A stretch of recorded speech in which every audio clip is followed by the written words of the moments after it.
আসসালামু আলাইকুম ভিউয়ার্স, এই মুহূর্তে ব্রেকিং এবং এক্সক্লুসিভ বিষয় নিয়ে হাজির হলাম। প্রথমে জানতে পারবেন এবার গভীর রাতে সৌদি যাওয়ার পথে বিমানবন্দর থেকে আটক হয়েছে আওয়ামী লীগের দু নেতা। একের পর এক আওয়ামী লীগের এমন আটক, বিভ্রান্তিতে পড়েছে দেশে থাকা আরও আওয়ামী লীগ নেতা। তারা কি পারবে দেশ থেকে পালাতে? সৌদি যাওয়ার পথে আওয়ামী লীগের এই দু নেতা কিভাবে আটক হলেন, এ নিয়ে থাকছে বিস্তারিত। এরপর জানিয়ে দেব 7 দিনের রিমান্ডে গেল এই গোপাল। গ্রেপ্তার হওয়ার পর আদালত তাকে 7 দিনের রিমান্ড মঞ্জুর করে। এবার শেখ হাসিনা, শেখ রেহানা, কাদের সহ রংপুরে 451 জনের নামের মামলা। মূল হোতা শেখ হাসিনা এবং তার আশেপাশের লোকজন। শেখ রেহানা, রাশেদ খান মেনন, ইনু সহ স্বরাষ্ট্রমন্ত্রী আছেন। তাদের বিরুদ্ধে কি মামলা দেয়া হলো এ নিয়েও থাকছে বিস্তারিত। এবং সবশেষে আপনাদের মাঝে তুলে ধরবো বর্ষাকালে যে 109টি ফারাক্কাবাতের গেট খুলে দেওয়া হয়েছে, এ ব্যাপারে ব্যাপক তথ্য দিয়েছে ভারত। এবার স্পষ্ট জানিয়ে দিছে বর্ষাকালে ফারাক্কার গেট খোলা স্বাভাবিক ঘটনা। আরও কি তথ্য দিলেন বাংলাদেশ নিয়ে তা জানতে পারবেন ভারতের এই পররাষ্ট্র মুখপাত্রের কাছ থেকে। এতক্ষণ শুনছিলেন শিরোনাম, এবার বিস্তারিত। একের পর এক আওয়ামী লীগের বিভিন্ন হেভিওয়েট নেতারা বিমানবন্দরে আটক হচ্ছেন। সর্বশেষ পলক সহ আরও অনেকেই আটক হয়েছিলেন। সেই ধারাবাহিকতা এবার দেশ ছেড়ে পালাতে গিয়ে এবার সিলেট ওসমানী আন্তর্জাতিক বিমানবন্দর থেকে আওয়ামী লীগের এই শীর্ষ 2 নেতাকে আটক করা হয়।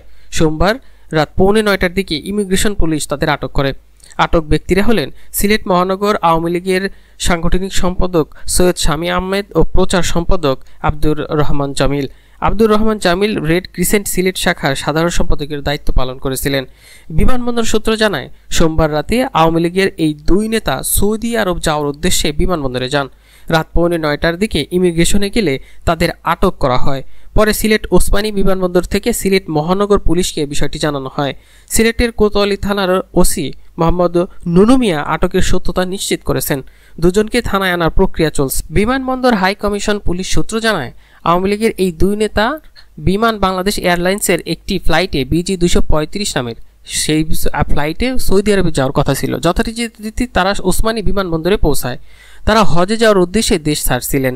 আটক হওয়ার কারণে তাদের রেখে বিমানের ফ্লাইটটি ওসমানী বিমানবন্দর থেকে 7:32 জেদ্দার উদ্দেশ্যে রওনা হয়। সিলেটের মেট্রোপলিটন পুলিশ এ বিষয়টি নিয়েও তথ্য দিয়েছে।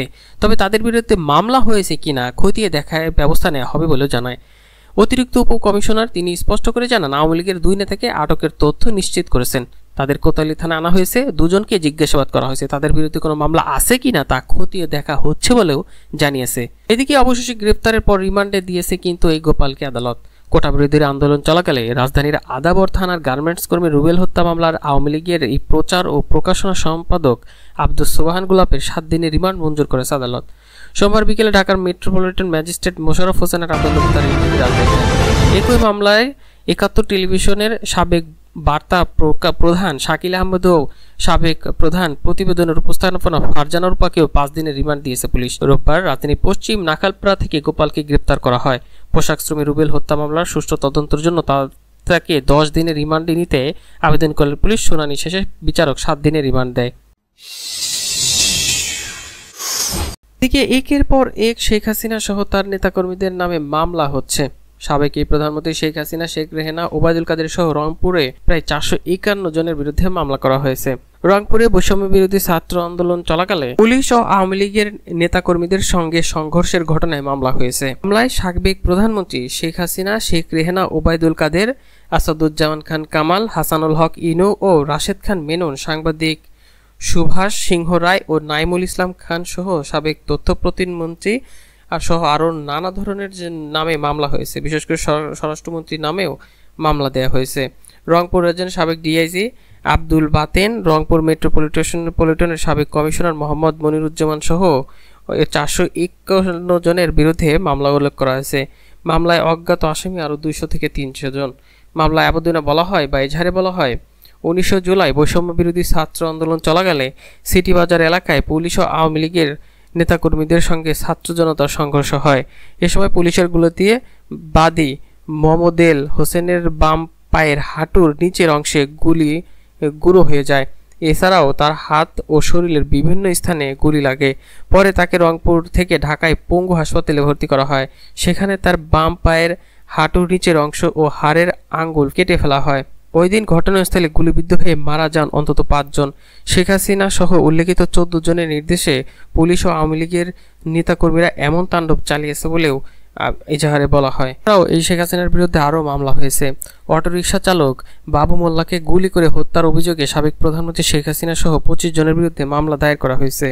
রোববার 25 August Dhaka chief metropolitan magistrate আদালতে নিহতের ভগ্নিপতি মাসুদ রানা বাদী হয়ে মামলাটি করেন। আদালত বাদীর জবানবন্দি রেকর্ড শেষে এই মামলার আবেদনটি হাতিরঝিল থানাকে এজাহার হিসেবে গ্রহণ করার নির্দেশ দেন। এই মামলার উল্লেখযোগ্য অপর আসামিরা হলেন তথ্য সম্প্রচার প্রতিমন্ত্রী আরাফাত, সাবেক বস্ত্র ও পাট মন্ত্রী জাহাঙ্গীর কবির নানক, সাবেক স্বরাষ্ট্রমন্ত্রী আসাদুজ্জামান খান কামাল, সাবেক সংসদ সদস্য মোহাম্মদ ওয়াকিল উদ্দিন সহ আরও অনেকে। এই মামলার অভিযোগে বলা হয়েছে, গত 19 জুলাই বাবু মোল্লা তার ভগ্নিপতি মাসুদ রানার সঙ্গে জুম্মার নামাজ পড়তে যান। পরে নামাজ পড়ে বাসায় ফেরার পথে আসামিদের প্রত্যক্ষ পরোক্ষ মদদে গুলিবিদ্ধ হয়ে হত্যাকাণ্ডের শিকার হন এবং তিনি নিহত হন। এই বিষয়টি নিয়েও মামলা করা হয়েছে প্রধানমন্ত্রী শেখ হাসিনার বিরুদ্ধে হত্যা মামলা। তাহলে একের পর এক এই শেখ হাসিনার বিরুদ্ধে মামলা দীর্ঘতর হচ্ছে। এই মামলার নিষ্পত্তি কবে হবে সেগুলোও কিন্তু এখন অনিশ্চিত, কেননা ভারত কিন্তু এখনও শেখ হাসিনাকে বাংলাদেশে দিতে অসম্মতি জানিয়েছে। আর মাত্র 23 থেকে 20 দিনের মতো ভারতে তিনি সঠিকভাবে থাকতে পারবে, অর্থাৎ বৈধভাবে থাকতে পারবে। এরপর কিন্তু ভারতে শেখ হাসিনা অবৈধ ঘোষণা হবে, কারণ বাংলাদেশ সরকার এখন যিনি উপদেষ্টা আছেন, বাংলাদেশ সরকারের প্রধানের দায়িত্ব পালন করছে, তারা কিন্তু এবার বাংলাদেশ থেকে এই শেখ হাসিনার লাল পাসপোর্ট বাতিল ঘোষণা করেছে, যে কারণে আর মাত্র 20 দিনের মতো সময় পাবে ভারতে বৈধভাবে বসবাস করার জন্য শেখ হাসিনা। এরপর তিনি ভারতে নিষিদ্ধ হয়ে যাবেন। এবং সব শেষে যে বিষয়টা এবার জানিয়ে দিতে যাচ্ছি, অবশেষে কিন্তু এবার মুখ খুলেছে ভারতের পররাষ্ট্র মন্ত্রণালয়।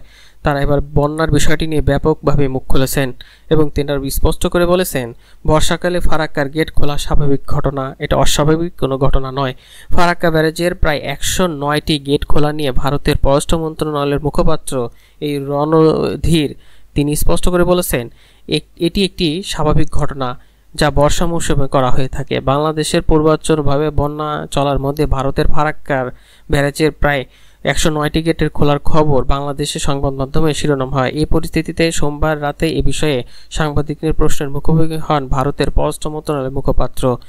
এই মুখপাত্র বলেন, আমরা ফারাক্কা ব্যারেজের গেট খোলা নিয়ে প্রচার মাধ্যমের রিপোর্ট দেখেছি, যা পদ্মা গঙ্গা নদীতে তার প্রাকৃতিক প্রবাহের নদীর ডাউনস্ট্রিম প্রায় 11 লাখ কিউসেক জল যেতে দেবে বলে জানানো হয়েছে। এটি একটি স্বাভাবিক ঘটনা যা বর্ষার সময়ে ঘটে থাকে। ও জানে গঙ্গা নদীর অববাহিকা ভারী বৃষ্টির ফলে নদীর প্রবাহ বেড়ে উল্লেখ করে যে জানান এই পররাষ্ট্র মন্ত্রণালয়ের মুখপাত্র। এটা বুঝতে হবে যে ফারাক্কা কেবল একটা ব্যারেজ, বাঁধ নয়। যখনই জলের স্তর উঠে আসে তখন এটা ঘটে। এটি শুধু একটি কাঠামো যেটা ফারাক্কা খালে 40,000 কিউসেক জল প্রবাহিত করার জন্য নির্মিত। এই যে ব্যবস্থা সেটা চালানো হচ্ছে গঙ্গা পদ্মা নদীর ওপর গেট ব্যবহার করে। বাড়তি পানি প্রধান নদীর প্রবাহ বজায় রাখে এবং বাংলাদেশের দিকে প্রভাবিত হয় বলে জানান ভারতের পররাষ্ট্র মন্ত্রণালয়ের মুখপাত্র। তিনি আরও বলেন, প্রোটোকল অনুযায়ী পানি প্রবাহের তথ্য নিয়মিত ও